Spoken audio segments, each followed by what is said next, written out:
We've been investigating ways to beat Pseudomonas aeruginosa, the dangerous bug that affects most people living with cystic fibrosis. It's still one of the main culprits of respiratory failure, but we're learning more about what makes it tick to help people overcome the bacteria. With that in mind, here are 4 things we found out that you might not yet know about Pseudomonas. 1. Pseudomonas has gone and built itself some armour. Bugs are usually treated with antibiotics. The antibiotics get into the body, kill or at least slow down the growth of bacteria, and the person gets better.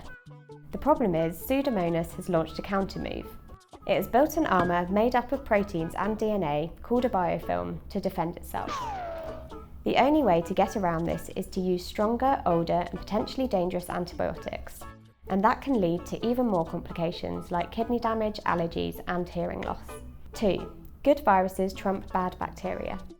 Enter the bacteriophage. It's a virus. No, it's actually a good virus. They don't attack human cells, just the bacterial infection.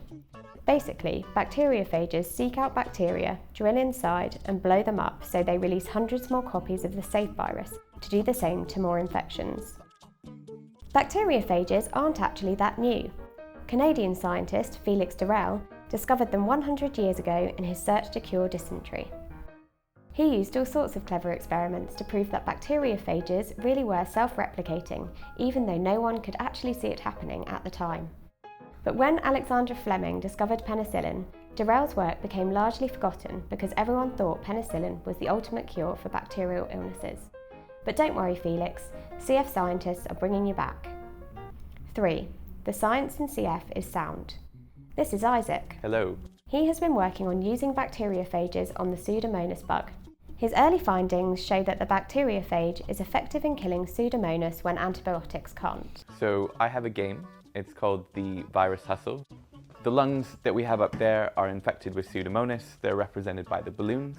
The balloons actually look a lot like the Pseudomonas does when we look at them down a microscope. And the darts are my viruses that I'm using. If you're successful, if you actually pop a balloon and infect the cell, then you'll get more darts, as this is what happens in the lungs. The bacteriophages bind to and insert their DNA into the cell.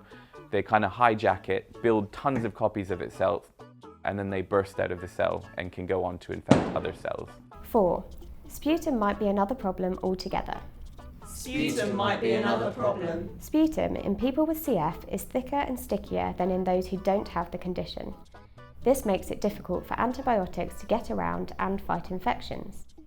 Another problem could be that no one quite knows yet how bacteriophages and sputum mix, but that's what Isaac is hoping to find out. In the next phase, Isaac will experiment on artificial sputum grown in a lab, as it's more representative of what's in the lungs of someone with CF. If you're interested in CF research, click subscribe, watch more videos or visit the Cystic Fibrosis Trust website.